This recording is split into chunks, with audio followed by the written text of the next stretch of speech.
안녕하세요. 상수주역입니다. 지금부터 강의를 시작하겠습니다. 오늘의 강의는 주역 32번째 궤 내풍항입니다. 세 번째 시간이죠.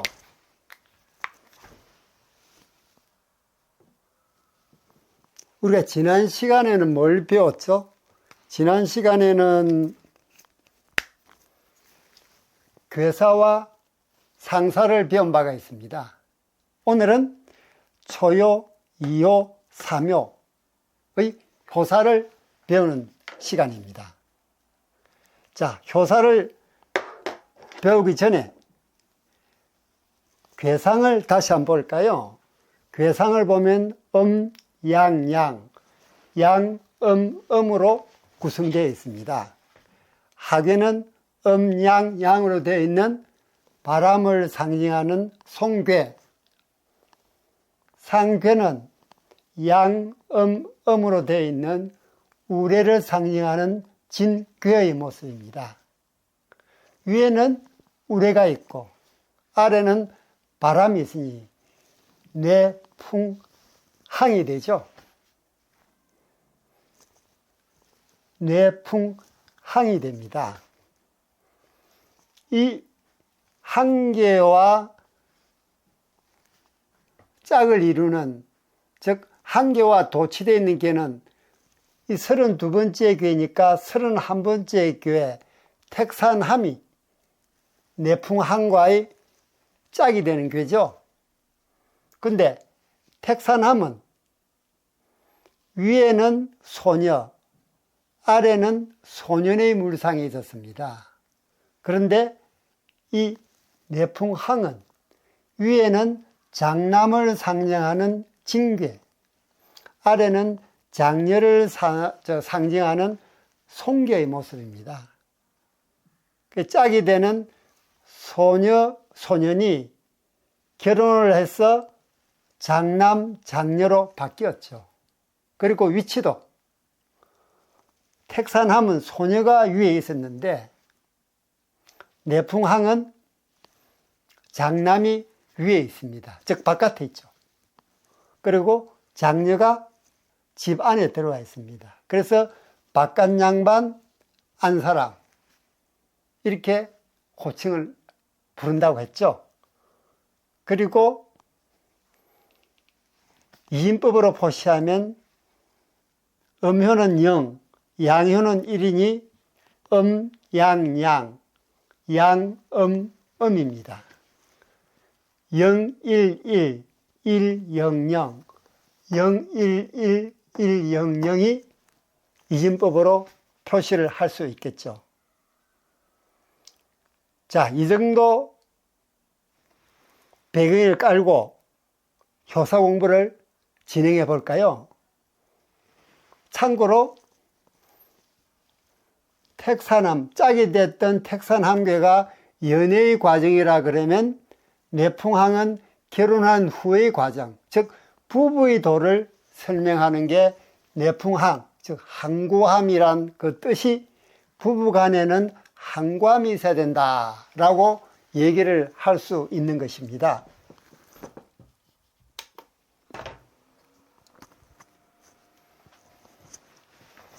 자, 그럼 초육부터 시작을 해 보겠습니다.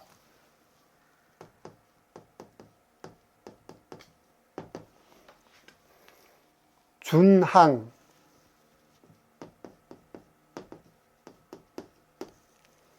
정흉,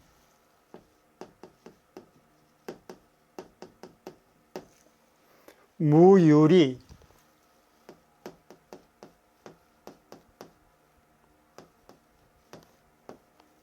우리말로 번역을 해볼까요? 준항, 정흉, 무유리입니다. 항구함을 너무 깊이, 이 준자는 깊다는 뜻이죠. 깊다. 항구함을 너무 깊이 추구하니 고듬을 지켜서 흉하고, 즉 고다서 흉하고 이로운 바가 없다. 다시 한번. 항고함을, 항은 항고함이랬죠. 항고함을 너무 깊이 추구하다 보니 고다서 흉하고 유리한 바가 없다로 해석을 할 수가 있습니다. 우리 서계전을 보면 이런 소개문이 있죠. 한계에 대해서는 부부의 도는 오래 지속되지 않을 수 없다. 즉 오래 지속된다는 얘기죠. 그래서 항으로 이어받았다라고 서계전에서 내풍 한계를 그렇게 설명하고 있습니다. 그래서 이 한계는 부부의 도임을 알려줍니다. 부부간의 도, 즉 결혼하고 난 다음의 부부의 도. 여학자 오징,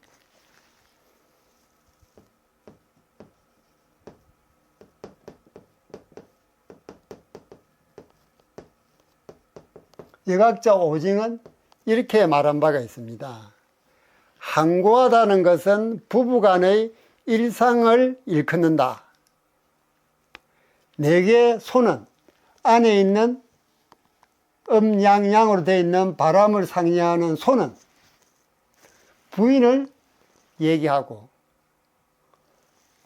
양음음으로 되어 있는 외계 지는 남편을 얘기한다. 즉 결혼하는 후니까 바깥에는 남편이 있고 안에는 부인이 있는 것입니다. 그래서 효사에서도 초요, 이요, 삼효는 부인의 도를 설명합니다. 왜? 네 개가 부인을 상징하니까요. 반대로 외계는 남편을 상징합니다. 그래서 사요, 오요, 상효는 그 효사 내용은 남편의 도를 설명해 주고 있습니다. 자, 이 초육은 결혼한 후의 첫 괴입니다. 그래서 각 결혼한 사람이죠. 각 결혼한 부인은 종종 착각을 합니다. 어떤 착각을 하느냐? 이제 결혼 시작을 시작한 부인은 연애 시절처럼 온전한 남편의 역할을 기대하고 있습니다. 결혼 후의 생활이나 연애 생활이나 동등하다, 같을 것이라는 착각을 하고 있는 거죠. 그래서 같은 사랑을 요구합니다. 하지만 결혼을 왜 애정의 무덤이라고 말했을까요? 이 결혼 생활이라는 것은 연애 시절의 감정하고는 또 다른 세상입니다. 연애 감정만으로는 해결되지 않는 그런 많은 문제가 파생되죠. 제가 조금 전에 설명드렸듯 택사남, 이 내풍항과 짝이 되는 택사남 31번째에는 연애를 설명하는 그 교였죠. 그래서 택산함에서 택은 소년을 설명했고, 간은 산을 상징하는 간은 소년을 설명했습니다. 그래서 소년과 소녀 간의 연애 감정이었죠. 그리고 택산함이니까 운물도, 연못도 그렇고 산도 그렇고 움직이지 않습니다. 크게 움직이지 않죠. 정지되어 있습니다. 고요합니다. 그게 연애 감정이에요. 물론 마음은 쿵작쿵작 뛰고 하지만 표면상 정황상으로는 그렇습니다. 하지만 이 결혼 생활이라는 것은 이 괴상에서 얘기했듯이 우레도 치고 바람도 불고 계속 움직입니다. 그 현실적 환경 속이기 때문에 이 부부의 도는 시중을 강조합니다. 시중. 그 움직임 속에서도 가운데를 잡아라는 시중. 이게 내풍 한계의 핵심 키워드입니다. 여기서 준항. 이 준항은 항고함을 너무 깊이 추구하는 것을 얘기한다 했죠. 항고함을 너무 깊이 추구하면 이룰 것이 없다. 이룰 것이 없다. 왜? 현실과 너무 동떨어지기 때문이죠. 뿐만 아니라 그렇게 하면 고됨을 유지해도 흉하다고 했습니다. 한과물 너무 깊이 추구하다 보면 고됨을 유지해도 흉하게 된다 했습니다. 그 이유는 초육이 이제갓 부부 생활을 시작한 그 신혼부부의 부인이 초육부터 너무 깊이 한과물 추구하게 되다 보면은 곧아서 흉하고 유리한 바가 없다라고 얘기를 하는 거죠. 이 초육에서 이 준자, 깊다라는 준자가 나온 이유를 볼까요? 초, 2, 3, 4, 5 상효입니다. 여기서 초효부터 2효, 3효, 4효, 5효까지를 보면은 중간에 세 개의 효가 양효죠. 양효가 또는 음효가 연이어 있으면 한 개의 효로 바꿀 수 있다 그랬죠. 그럼 양효 세 개는 하나의 양효로 바꿀 수 있습니다. 그럼 초효, 음효 2, 3, 4 양효니까 하나의 양으로 바꿀 수 있죠. 5효는 음효입니다. 자, 이걸 무슨 괴로 바뀐 거죠? 물을 상징하는 감개로 바뀌었습니다. 물을 상징하는 감개. 감개는 말 그대로 대표 물상이 물이죠. 초, 2, 3, 4, 5 물 중에서도 초육이가 가장 밑에 있습니다. 그래서 가장 깊이 있는 것이죠. 그래서 깊이, 깊다라는 준자가 그래서 나오는 것입니다. 다시 말하면 초육은 물을 상징하는 초, 2, 3, 4, 5 중에서 가장 밑바닥에 있으니까 깊다라는 물상이 나온다는 것이죠. 그리고 초육은 하제 손에서 주효입니다. 왜 주효라 그랬죠? 세 개의 효 중에서 적은 효가 주효가 되고 그 효가 그 음계를 결정한다 그랬습니다. 그래서 주효이면서 음효가 주효이니까 손은 음계죠. 음계가 됩니다. 또 이 손에는 조급함의 물상이 있죠. 한과함의 시작 단계에서부터 깊이 있게 한과함을 추구하다 보면 무리가 따르죠.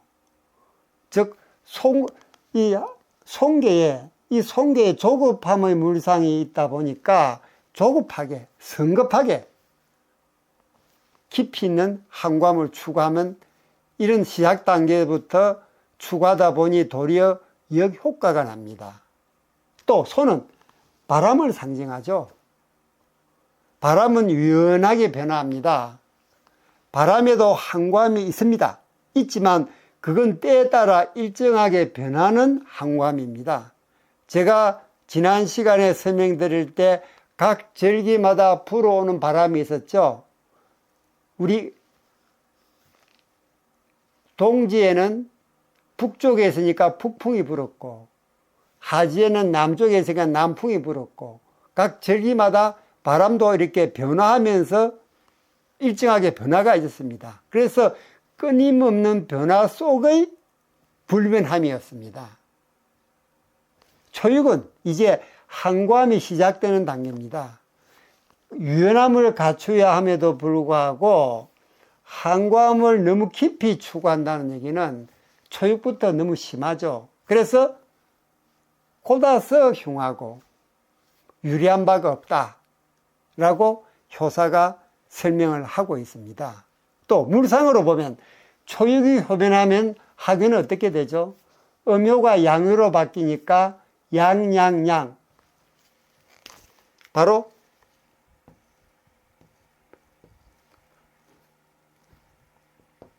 하늘을 상징하는 근괴입니다. 근괴. 자, 이 근에는 무슨 물상이 있느냐? 근에는 이게 남편이라는 물상이 있죠. 남편.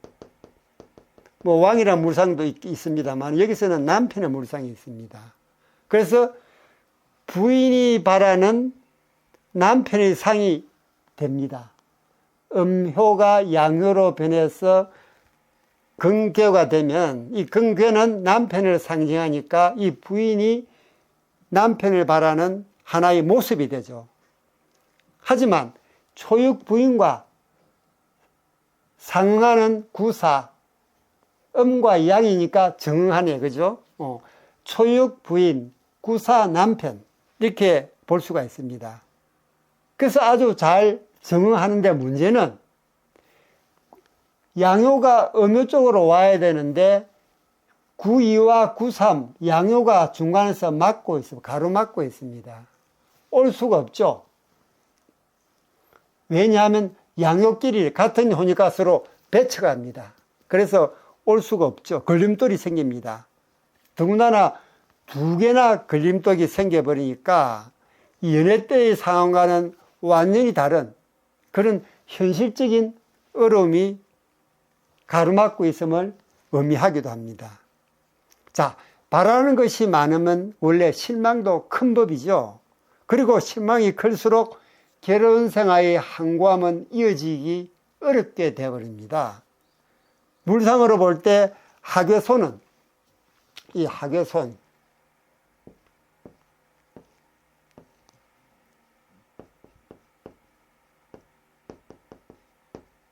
하괴손은 무슨 물상이 있느냐? 회절, 아니죠. 하괴손은 조금 전에 말씀드렸듯이 바람의 물상이 있고 조급함의 물상이 있고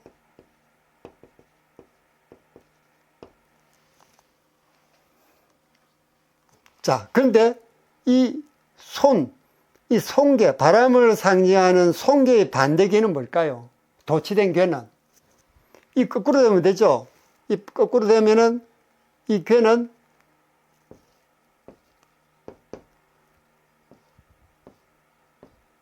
못을 상징하는 태괴가 됩니다. 못을 상징하는 태괴. 태괴는 무슨 물상이 있느냐? 회손, 회절 이라는 물상이 생깁니다. 즉 바람을 상징하는 손괴의 반대괴는 못을 상징한 태괴입니다. 거꾸로 하면 태괴가 되죠. 거기에는 회손, 회절이라는 물상이 있습니다. 그래서 이 손괴와 태괴의 관계는 이 종괴의 관계예요. 종괴. 왜? 거꾸로 뒤집은 게니까. 그죠? 자, 현재로서는 초육이 손의 주요라 그랬죠? 하나밖에 없으니까. 주요이기 때문에 우리에게 순응하고 순종합니다. 하지만 그 속에는 이 태계에서 나오는 회손, 회절이라는 물상이 도사되고 있습니다. 잠복에 있습니다. 그래서 마음이 뒤집히는 순간 항구함을 추구하는 결혼은 중단되고 맙니다. 왜? 지금 초육과 구사가 정응해서 서로 만나면 문제가 없는데 양요인 구사가 움직여서 음으로 와야 되는데 중간에 구이와 구상이 막고 있으니까 이 결혼 생활에서의 현실적인 장벽이 생겨버리는 겁니다. 그래서 자칫 잘못하면 이 초육은 구사를 포기해버리고 다른 생각을 하기가 쉽게 돼버리죠. 그럴 경우에는 결혼 생활이 중단되고 만나는 것입니다. 그 당시에 결혼 생활을 부부의 도를 설명하는 내풍항에서 결혼 생활이 이럴 경우에는 어려워진다라고 얘기하는 부분은 지금까지도 그대로 유효하게 적용되고 있습니다. 다음은 9.2를 볼까요?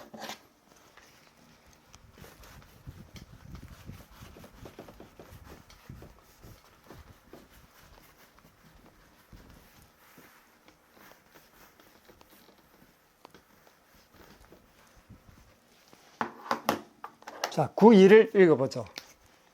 아주 효사가 짧죠? 9.2. 회망.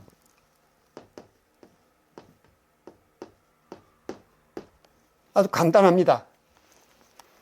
자, 회망은 우리말로 해석하면 뉘우침이 사라진다.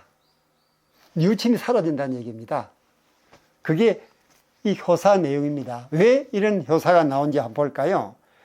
부부간의 한관도는 남자가 강하고 여자가 유한돼서 서로 조화를 이룹니다. 그래야 아주 조화롭게 부부간의 도가 융합이 되죠.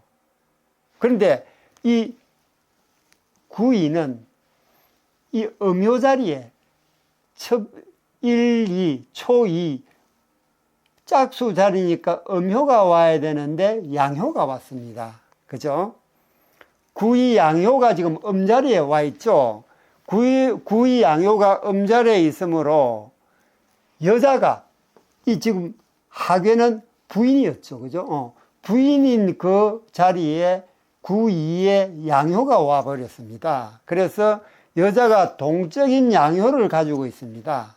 그래서 동적인 양효로서 부인의 행세를 하게 되죠. 원래 구이는 발음을 잃었기 때문에 좋지 않죠.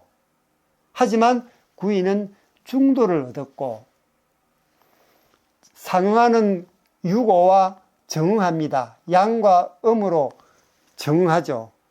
그래서 한쪽으로 편중되지는 않습니다. 또 방금 말씀드렸듯 유고와 정응하고 아래의 초육과 친비합니다.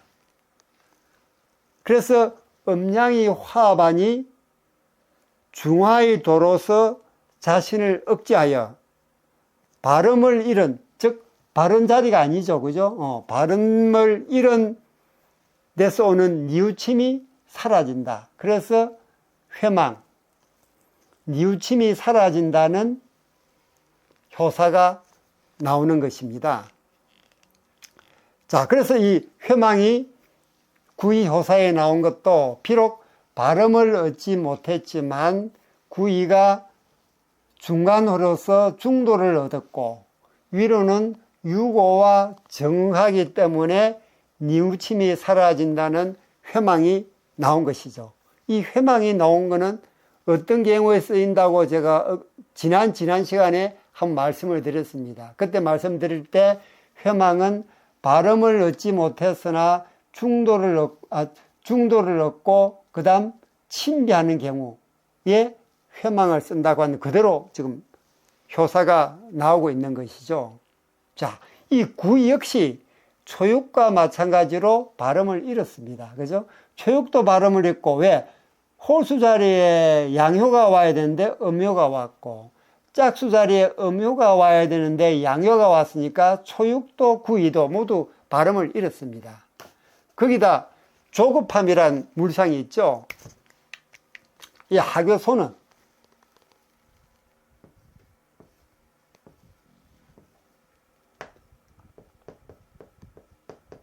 하교손에는 조급함 이란 물상이 있습니다. 조급함을 상징하는 하계손의 중심에 있습니다. 그래서 뉘우침이 있을 법하죠. 왜? 바른 자리를 찾지 못했으니까요. 하지만 구이는 중도를 얻었습니다.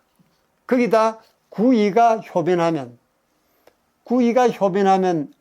양효가 음효가 되죠. 그럼 양이 됩니다. 이건 무슨 괴죠? 이거는 산을 상징하는 강괴가 되죠. 산을 상징하는 강괴는 멈춤의 물상,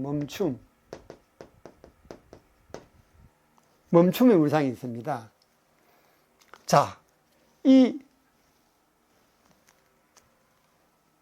구이가 효변한 하괴 간에는 멈춤의 물상이 있으니까 이 조급함이 멈추는 겁니다. 그래서 뉘우침이 사라진다는 뜻으로 해석할 수도 있는 것입니다. 즉 자신의 마음이 한쪽으로 치우치지 않게 하고, 왜? 중도를 취했으니까. 또 이 조급함이 효변하면서 관계가 됨으로써 멈추었습니다. 그래서 뉘우침이, 조급함이 절제됨으로써 뉘우침이 사라지게 되기 때문입니다. 또 구이는 중도를 얻은 데다 양효라 스스로 절제할 능력을 갖추었습니다. 왜? 양효이기 때문에 움직일 수 있는 거죠. 동적이기 때문입니다. 그래서 상괴진의 움직임에 순응하면서도 한과함을 잃지 않는 바람의 속성을 지닐 수 있는 것이죠. 그래서 오랫동안 중도를 유지할 수 있는 것은 중도가 바람의 속성과도 연계되기 때문입니다. 조금 전에 말씀드렸듯 바람은 계속 움직여서 한과함을 갖기 힘들지 모르지만 제가 말씀드렸듯 전력에 따라 바람은 변합니다. 방향이 변했죠. 그 변하는 방향이 바로 중도를 차지하고 있기 때문에 그 한과함을 유지하기 위해서 바람의 방향이 바뀌는 것입니다. 그래서 이 바람은 중도가 바람의 속성과도 연계되는 이유가 중도는 글자 그대로 가운데로 난 길입니다. 중도.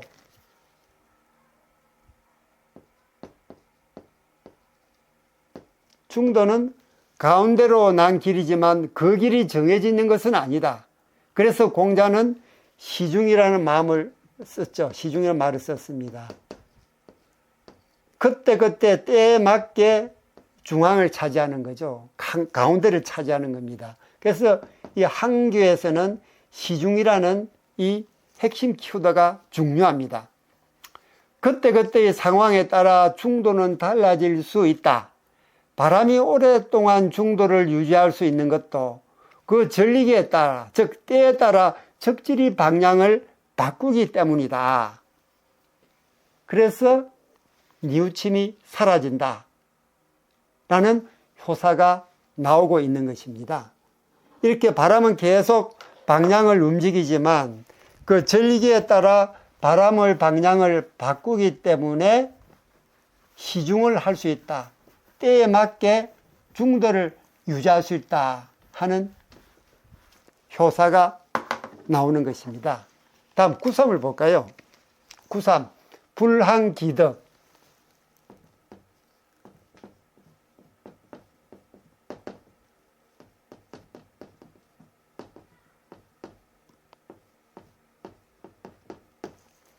혹성지수.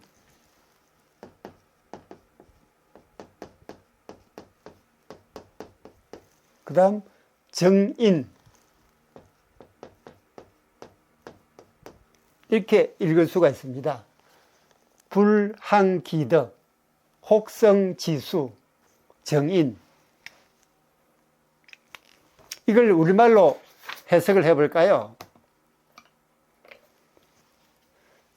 그 덕을 오랫동안, 이게 한과다, 오래하다, 한과하다 그런 뜻을 했죠. 그 덕을 오랫동안 지속하지 못하니 혹 수치, 이 숫자는 수치할 때 숫자입니다.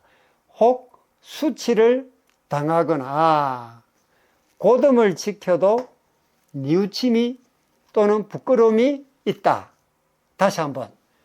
그 덕을 오래 유지하지 못하니 혹 수치를 당하거나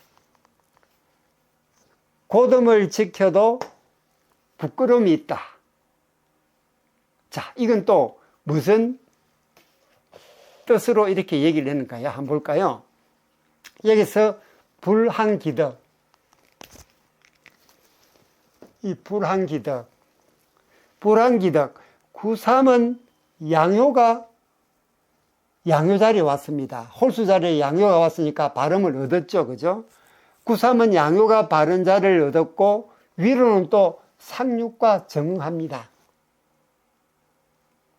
그러므로 적극적으로 위로 향하는 덕이 있죠. 9.3은. 왜?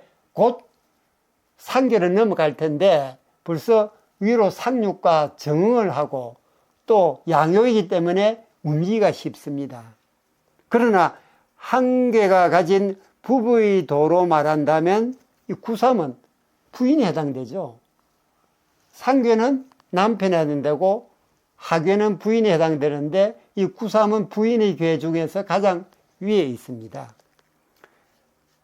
구삼은 부인에 해당하므로 본질적으로 강하고 그 쓰임도 강합니다. 무슨 뜻이냐? 이 양효이기 때문에 그렇죠.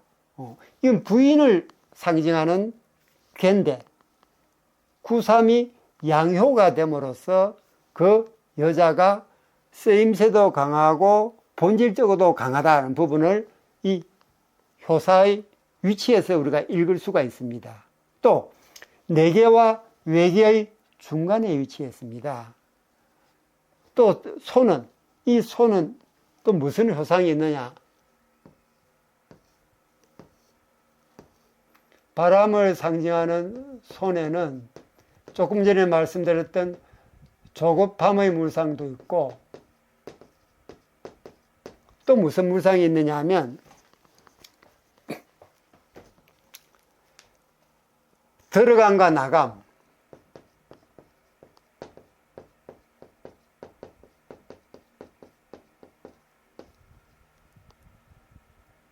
진태입니다. 진태.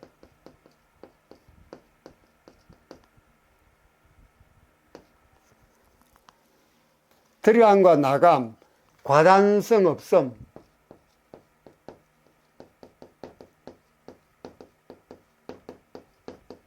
또 무슨 물상이 있느냐? 조급하고 맹목적 돌진. 이 조급한 위에도 같이 있죠, 그죠? 조급하고 맹목적이다.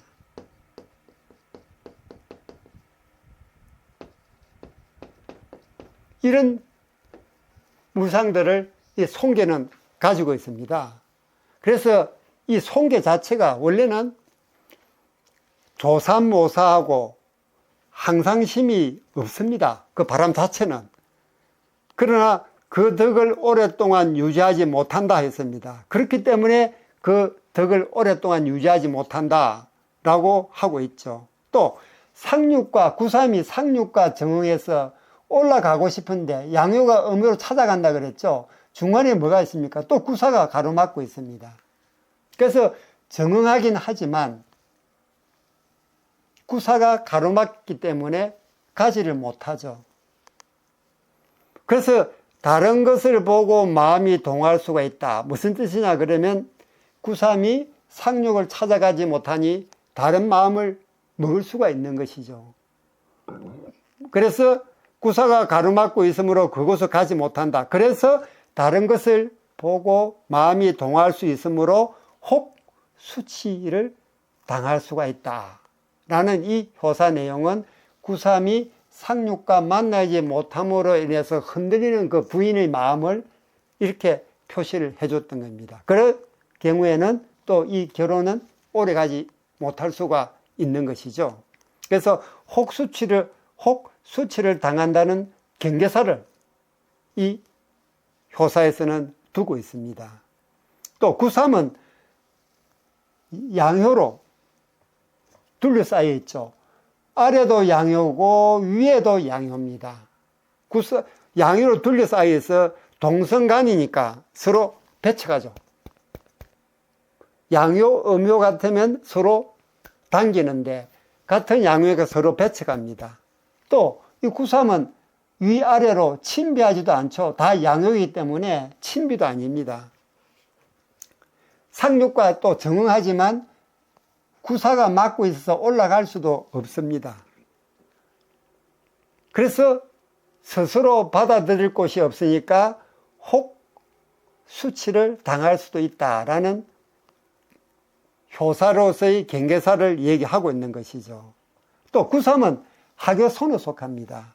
하계선에 속하니 구삼의 덕은 한과함을 잃지 않는 바람의 덕입니다.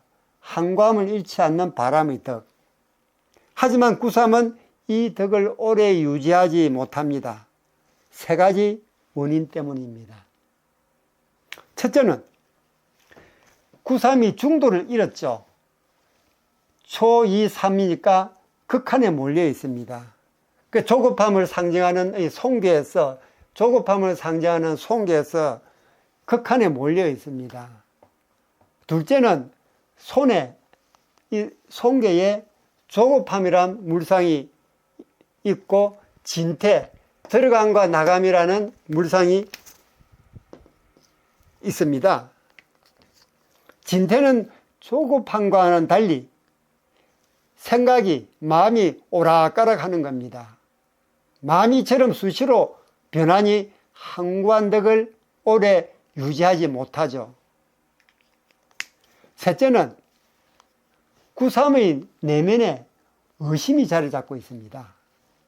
어째서 그런 물상이 나올까요? 구삼이 효변하면 양은 음유로 변하죠. 그럼 양음이 됩니다. 양음, 이거 무슨 개죠? 물을 상징하는 감개입니다. 감개에는 이게 의심이라는 물상이죠. 의심. 즉 구삼이 효변하면 의심이라는, 감개에서 나오는 의심이라는 물상이 있으니 이 구삼은 또 상하는 상륙을 의심해서 다른 마음을 먹다가 수치를 당할 수 있는 그런 경계사를 두고 있는 것입니다. 논어자로편을 보면은 구삼효사가 그대로 인용되어 나옵니다. 구삼효사, 불황기덕, 혹성지수, 정인이라는 게. 그 내용을 보면 다음과 같습니다. 남방, 즉 북방, 중국의 북방이하고 남방입니다. 남방에서는 사람이 항심이 없으면 무당이나 의사도 어찌할 수 없다. 고 말합니다. 참 좋은 말이다. 항심의 덕을 오래도록 유지하지 못하면 혹 치욕을 당한다, 혹 수치를 당한다고 하는데 여기 대해서 공자가 이렇게 말합니다. 만약 이런 사람을 혹 수치나 치욕을 당할 사람을 위해서라면 점을 쳐주지 않아야 한다. 점을 쳐주지 않을 뿐이다. 왜?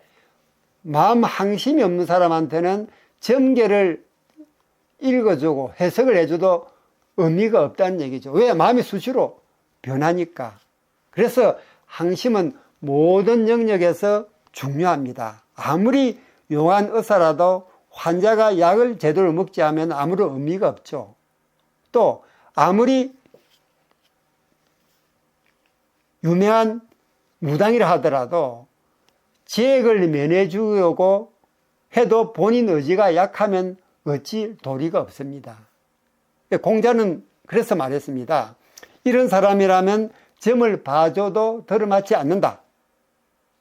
본인의 마음이 오락가락하기 때문이다. 설사 구삼처럼 바른 자리에 있다고 해도, 바른 자리죠, 그죠? 바른 자리에 있다고 해도 소용없다. 사람은 곧지만 항심이 없기 때문이다. 항심이 없으면은 의사나 아무리 용한 무당이라 하더라도 아무런 역할이 없다는 겁니다. 왜? 본인의 마음이 오락가락하기 때문이죠. 사람은 곧으나 항심, 사람은 곧다. 곧죠. 왜? 양요 자리에 양요가 왔으니까 곧음을 얻었지 않습니까? 사람은 곧지만 항심이 없어 오락가락하니 이런 사람이 제대로 대접받을 수 없다. 어서나 무당이야 자기 혼자 같으면 몸을 이렇게 자기 몸으로 책임지면 되지만 다른 사람과 연계되어 있다면 치욕을 당할 수 있다. 그래서 공자는 이런 사람에 대해서는 점을 안 쳐준다는 얘기죠. 여기서 물상으로 보면 구삼이 효변하면 하괴는 감이 된다 그랬죠. 감이 된다 했습니다. 감에는 의심의 물상이 있기 때문이다. 그래서 물상으로도 효사를 얘기해 줍니다. 또 마지막으로 주역에서 가장 중시하는 덕목은 중용입니다. 중용의 덕을 얻어야 항구함이 가능하기 때문이죠. 이 때문에 항구함을 주제로 하는 한교에서는, 항구함을 주제로 하는 이 한교에서는 중도를 잃고 극단에 치우친 구삼과 상륙에서는, 구삼에서는 수치를 당한다, 치욕을 당할 수 있다. 또 고듬을 지켜도 고듬을 지켜도 어려움이 있다 하는 이런 효사가 나오는 이유도 구삼과 상륙은 중도를 얻지 못하고 극단에 처해 있기 때문입니다. 그래서 효사 내용이 좋지 않습니다. 흉하고 수치스럽고 인색하고 이렇게 나오는 것이죠. 이와 같이 초요, 이요, 삼효는 부부의 도에 있어서 부인에 해당하는 효사 내용이고, 각 효에 따른 효사는 우리가 물상으로 해석을 했을 때 나름대로 다 이치를 가지고 있죠. 갓 결혼한 신혼부부가 너무 한과함을 깊이 있게 추구해도 좋지 않고, 또 구인은 발음을 얻지 못했지만 중도를 얻었고, 또 위로 유고와 정응하고 아래로 초육과 침비하기 때문에 회망이 없어질 수 있다. 후회가 없어질 수 없다. 후회가 없어진다라고 효사가 설명을 하고 있는 것입니다. 또 구삼은 중도를 얻지 못하고 양요이긴 하고, 또 상륙과 정응하지만 구사가 중간에 가로막고 있으니까 상륙 쪽으로 찾아가지 못합니다. 그러니까 다른 마음을 묶다가 수치 또는 치욕을 당할 수 있다. 또 고듬을 지켜도 인색할 수 있다 라고 효사 내용이 설명을 해주고 있는 것입니다. 지금까지 초요, 이효, 삼효에 대한 효사 내용을 설명드렸습니다. 우리가 내풍 한계에서 던지는 메시지, 천변만화하는 세상 속에서도 변치 않는 항심을 지켜라 하는 이 메시지를 여러분에게 전하면서 오늘 강의는 여기서 마치도록 하겠습니다. 여기에 대한 여러분의 의견도 댓글로 남겨주세요. 하나하나 읽어보고 명심하고 반영해서 우리 다 같이 더 많은 주역의 구원을 공부하도록 하십시다. 여러분들의 좋아요, 구독, 댓글은 제게 큰 힘이 됩니다. 저는 다음 시간에 더 좋은 영상으로 여러분을 찾아뵙도록 하겠습니다. 여러분 안녕.